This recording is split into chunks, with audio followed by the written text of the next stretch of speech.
Dalam ilmu ekonomi modern, uang adalah sesuatu yang tersedia dan secara umum diterima sebagai alat pembayaran bagi pembelian barang-barang dan jasa-jasa, serta kekayaan berharga. Lainnya juga untuk pembayaran hutang.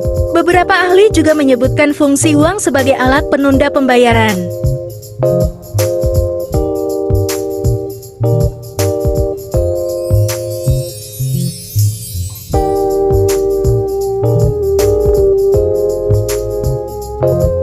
Pengertian uang menurut para ahli. Menurut Albert Gaillard Hare, pengertian uang menurut Albert Gaillard Hare adalah suatu kekayaan yang dimiliki untuk dapat melunasi utang dalam jumlah tertentu dan pada waktu yang tertentu pula.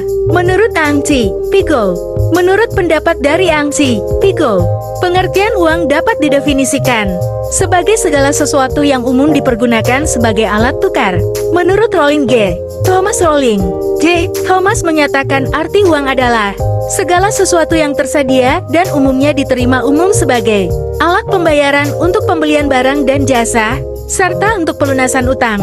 Menurut Kashmir, pengertian uang merupakan alat tukar-menukar. Dalam hal ini uang digunakan sebagai alat untuk membeli atau menjual suatu barang maupun jasa. Dengan kata lain, uang dapat dilakukan untuk membayar terhadap barang yang akan dibeli atau diterima sebagai akibat dari penjualan barang dan jasa.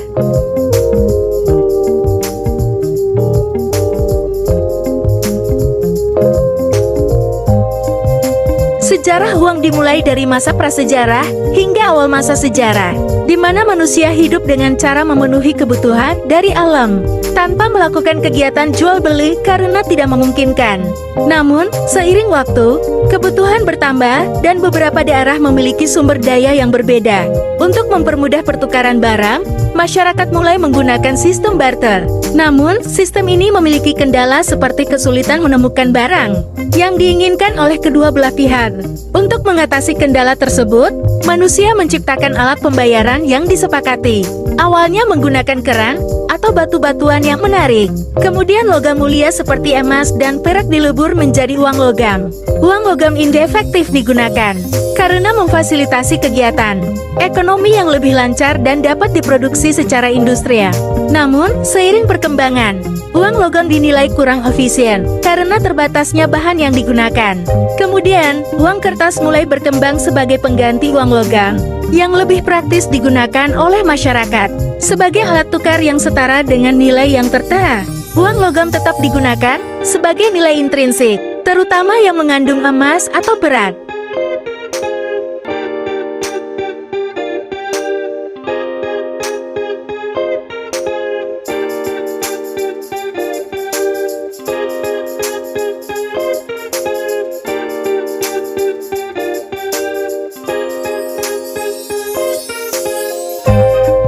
Kebijakan moneter merupakan proses mengatur persediaan uang sebuah negara untuk mencapai tujuan tertentu, misalnya menahan inflasi, mencapai pekerja penuh, atau lebih sejahtera. Kebijakan moneter dapat melibatkan pengaturan standar bunga pinjaman, kapitalisasi untuk bank, atau bahkan bertindak sebagai peminjam, usaha terakhir, atau melalui persetujuan, melalui negosiasi dengan pemerintah lain. Jika kestabilan dalam kegiatan perekonomian terganggu, maka kebijakan moneter dapat digunakan untuk memulihkan tindakan stabilisasi. Untuk mencapai tujuan tersebut, bank sentral atau otoritas moneter berusaha mengatur keseimbangan antara persediaan uang dengan persediaan barang agar inflasi dapat terkendali, tercapai kesempatan kerja penuh, dan kelancaran dalam pasokan atau distribusi barangnya. Adapun tujuan kebijakan moneter, yang pertama, untuk stabilitas ekonomi. Stabilitas ekonomi adalah suatu keadaan di mana pertumbuhan ekonomi berlangsung secara terkendali dan berkelanjutan. Artinya, pertumbuhan arus barang dan jasa dan arus uang berjalan seimbangan. Kemudian yang kedua, kesempatan kerja. Kesempatan kerja akan meningkat bila produksi meningkat. Peningkatan produksi biasanya diikuti dengan perbaikan nasib. Para karyawan ditinjau dari segi upah maupun keselamatan kerja. Perbaikan upah dan keselamatan kerja akan meningkatkan taraf hidup karyawan dan pada akhirnya kemakmuran dapat tercapai. Adapun jenis-jenis kebijakan moneter, yang pertama yaitu kebijakan moneter ekspansif. Ialah kebijakan yang mengatur jumlah uang yang dipasok dalam perekonomian. Caranya dengan menurunkan suku bunga, membeli sekuritas pemerintah oleh bank sentral, dan menurunkan persyaratan cadangan untuk bank. Kebijakan ekspansif juga akan menurunkan tingkat pengangguran dan merangsang aktivitas bisnis atau kegiatan belanja konsumen. Kemudian yang kedua, kebijakan moneter kontraktif merupakan suatu kebijakan dalam rangka mengurangi jumlah uang yang beredar. Kebijakan ini dilakukan pada saat perekonomian mengalami inflasi. Disebut juga dengan kebijakan uang ketat fixed money policy. Kebijakan moneter kontraktif, monetary contractive policy, yang disebut kebijakan uang ketat fixed money policy, ialah kebijakan mengurangi jumlah uang yang beredar. Adapun instrumen kebijakan moneter, tujuannya untuk mengatur jumlah uang yang beredar demi terjaganya stabilitas harga, baik instrumen langsung maupun tidak langsung. Beberapa instrumen utamanya diantaranya, yang pertama, adanya fasilitas diskonto atau diskon rate. Fasilitas diskonto merupakan tingkat bunga yang ditetapkan pemerintah pada bank-bank umum yang meminjam uang kepada bank sentral. Ketika bank-bank umum mengalami kondisi yang mengharuskan mereka untuk meminjam uang ke bank sentral, pemerintah dapat menggunakan kesempatan ini untuk mengatur jumlah uang yang beredar. Kemudian yang kedua, operasi pasar terbuka atau OPT merupakan salah satu instrumen kebijakan moneter tidak langsung yang sangat penting karena sifatnya yang sangat fleksibel dibanding dengan instrumen lain. APT dilakukan oleh pemerintah untuk mengendalikan jumlah uang yang beredar dengan menjual open market selling atau membeli open market buying, surat-surat berharga milik pemerintah. Kemudian yang ketiga, rasio cadangan wajib atau reserve requirement ratio.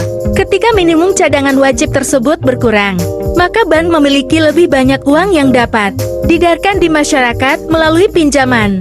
Sebaliknya, jika pemerintah ingin mengurangi jumlah uang yang beredar, maka pemerintah dapat menambah jumlah minimum cadangan wajib bank, sehingga bank memiliki uang yang lebih sedikit untuk diedarkan. Kemudian yang terakhir, imbauan moral atau moral persuasionnya. Instrumen kebijakan moneter berupa himbauan moral dapat dilakukan oleh bank sentral untuk mengontrol jumlah uang yang beredar melalui berbagai hal. Bank sentral dapat mengimbau bank-bank umum untuk menurunkan atau menaikkan suku bunga pinjamannya.